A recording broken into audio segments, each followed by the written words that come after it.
साफ नजर आ रही है। आगे बढ़ेंगे, बात करेंगे पश्चिम बंगाल की। पश्चिम बंगाल में सरकार बदलने के आज 1 महीने पूरे हो गए हैं और इस 1 महीने में ममता बनर्जी के हाथ सिर्फ प्रदेश की सत्ता ही नहीं गई उनके हाथ से, बल्कि उनकी अपनी पार्टी में भी दो फाड़ हो गए हैं। हालात ये है कि बागी गुट की संख्या इतनी हो गई है कि खुद ममता बनर्जी संकट में आ गई हैं। 4 मई को मिली करारी शिकस्त के बाद तृणमूल कांग्रेस के नेता, पार्षद, कार्यकर्ता पार्टी छोड़ने लगे थे, लेकिन एक सत्ता गंवाने के 1 महीना पूरा होने तक हालात इतने विकट हो गए कि ममता बनर्जी और उनके भतीजे अभिषेक बनर्जी की रातों की नींद उड़ गई है।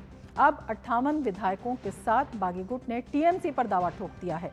बुधवार को पार्टी के 58 विधायकों के समर्थन से ऋतुव्रत बनर्जी को विधानसभा में तृणमूल कांग्रेस विधायक दल का नेता चुन लिया गया है।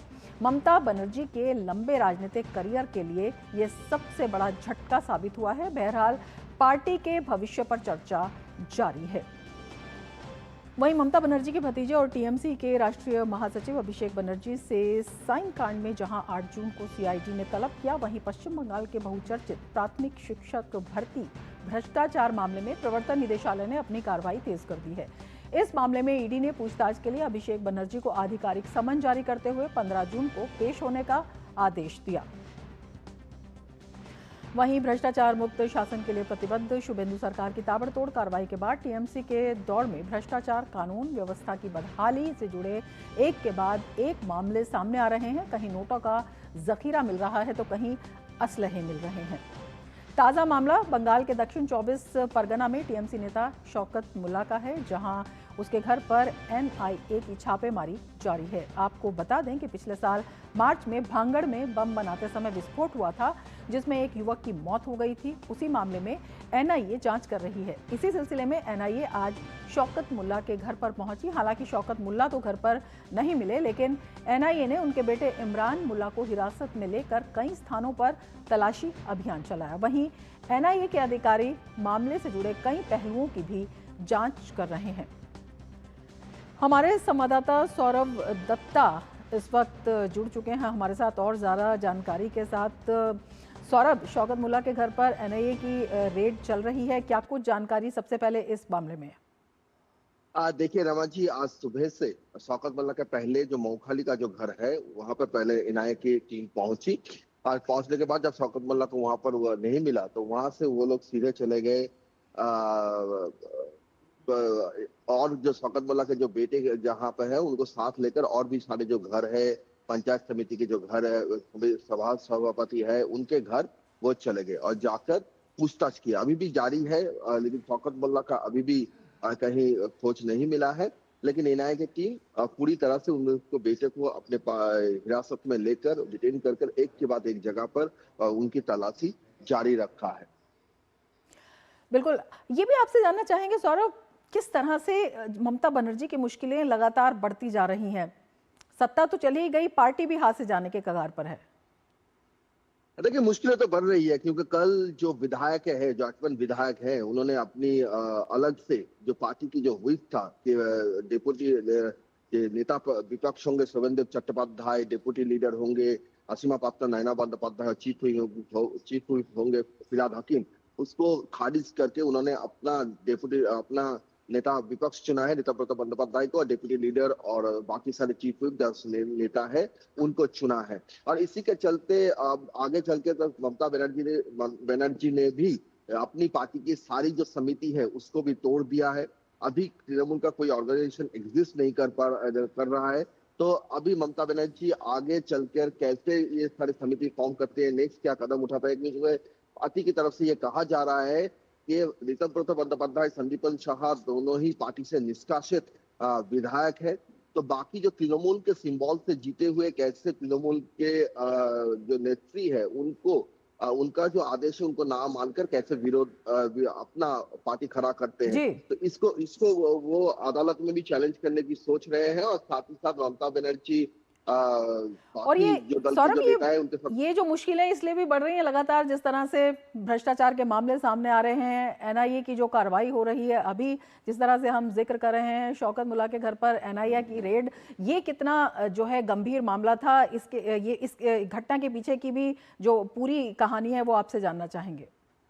देखिए, भांगड़ एक ऐसी जगह है जहां पर लगातार जो बमबारी की घटना घटती है, हिंसा की घटना घटती है, और वहां पर इलेक्शन के वक्त आपको याद रहेगा कि भांगड़ में ऐसे बहुत सारी जगह से ताजा बम बरामद किए गए थे, जहां पर विस्फोट जो है वो बनते थे। वहां पर देखा गया कि वह बम बनाया जा रहा है, एक तरीके से बम बनाने का कारखाना बन चुका है एनआईए। और उसी के साथ साथ मार्च में एक बमबारी की वजह से एक नेता का मौत हुआ है। इन सारी बातों को लेकर वो एक जो कड़ी है, उस कड़ी के साथ साथ क्यों भांगर, कैनी, पूर्व पश्चिम इतने जगह से इतने सारे ताजा एमुनेशन रिकवर हो रहे हैं, बम रिकवर हो रहे हैं, विस्फोट रिकवर हो रहा है, इन सारी बातों को जानने के लिए, क्योंकि ये मामला आप ये साउथ 24 परगना जो है वो बॉर्डर एरिया से सटे हुए हैं, बांग्लादेश से सटे हुए हैं।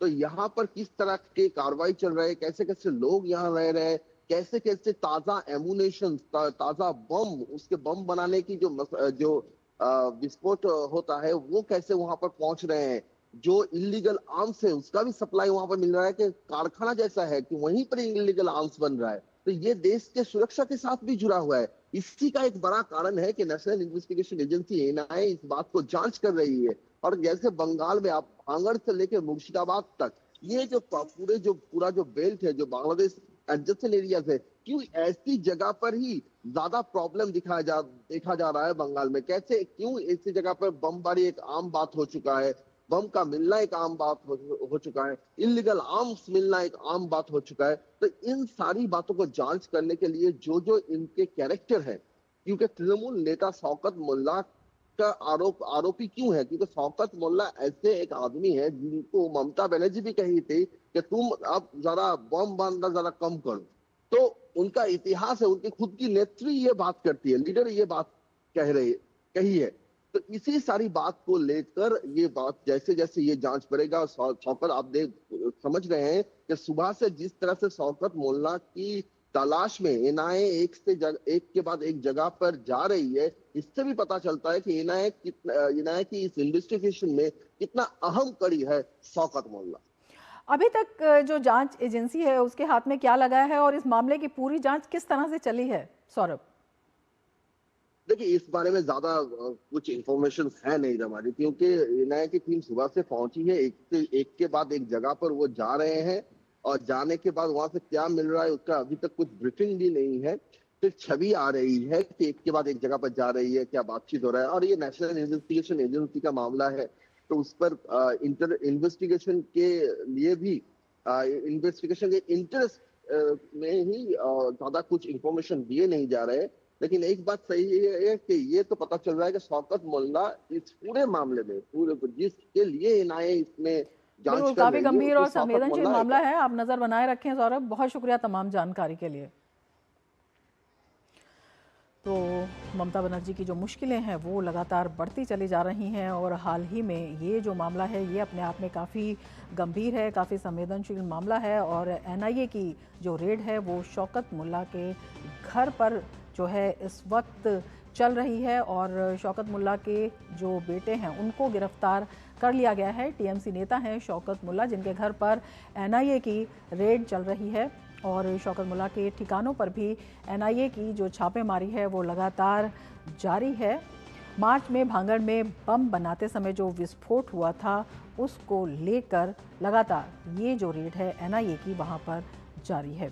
और अब खबर लेंगे संभल से। 29 मार्च 1978 को हुए सांप्रदायिक दंगे में घर कारोबार